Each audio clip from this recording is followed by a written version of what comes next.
Assalamualaikum warahmatullahi wabarakatuh, dan sampai jumpa kembali untuk kita menyimak tentang bagaimana sih sampai pergaulan bebas ataukah berhubungan tanpa dibarengi dengan nikah ataukah zina itu dilarang. Di antaranya adalah karena ada dampak yang ditimbulkan. Baik, alhamdulillahirrabbilalamin, wassalatu wassalamu ala rasulillah, amma ba'd. Pada cakupan kali ini kita akan mengupas sedikit tentang apa dampak daripada pergaulan bebas dan perbuatan zina. Jadi larangan zina itu untuk membedakan manusia yang hidup dengan norma-norma hukum, adat istiadat, dan agama dari binatang yang tidak mengenal mana yang baik dan mana yang buruk. Itu dengan menjauhi zina, umat muslim juga sebetulnya dapat memperoleh banyak hikmah dan manfaat, baik bagi diri sendiri maupun kepada orang lain, seperti mengantarkan pada derajat manusia yang tinggi karena mematuhi aturan Allah Subhanahu wa taala. Kemudian dapat memupuk cinta dan kasih sayang dalam pernikahan yang sah.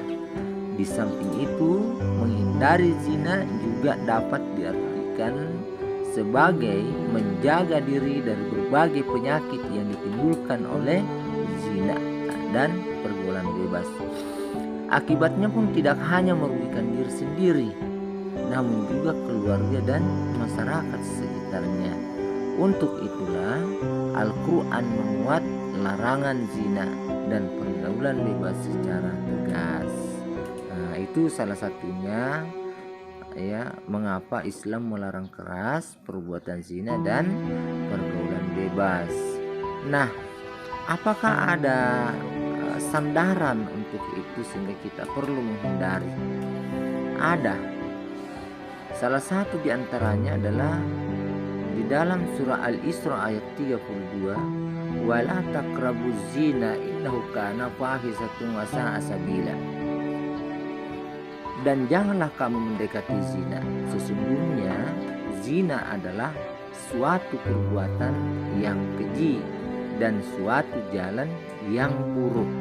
Nah, dari ayat ini Allah Subhanahu wa taala mengecam keras para pelaku zina, bahkan mengecamnya dengan hukuman rajam atau dilempar batu sebesar kepalan tangan, baik bagi laki-laki, perempuan yang sudah menikah, yang kemudian disebut dengan zina muhsan. Bagaimana dengan orang yang belum menikah tapi melakukan hubungan zina dan ketahuannya? Ini dijanjikan deraan masing-masing 100 kali sebagai balasan atas kemaksiatan. Sebagaimana dalam Quran surah An-Nur ayat 2, bezina perempuan dan bezina laki-laki deralah masing-masing dari keduanya 100 kali, dan janganlah rasa belas kasihan kepada keduanya, mencegah kamu untuk menjalankan hukum Allah jika kamu beriman kepada Allah dan hari kemudian, dan hendaklah hukuman mereka disaksikan oleh sebagian orang-orang yang beriman.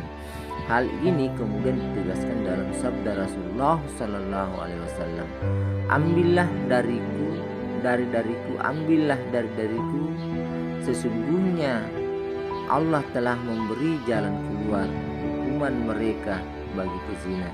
Jejaka dan perawan yang berzina hukumannya dera 100 kali dan pengasingan selama 1 tahun. Sedangkan duda dan janda hukumannya dera 100 kali dan dirajam. Jadi hukuman bagi pelaku zina ini ditafsirkan oleh Al-Quran kala Kementerian Agama agar disaksikan oleh orang banyak, sedikitnya 3 atau 4 orang, dengan tujuan menjadi efek jerah bagi pelakunya.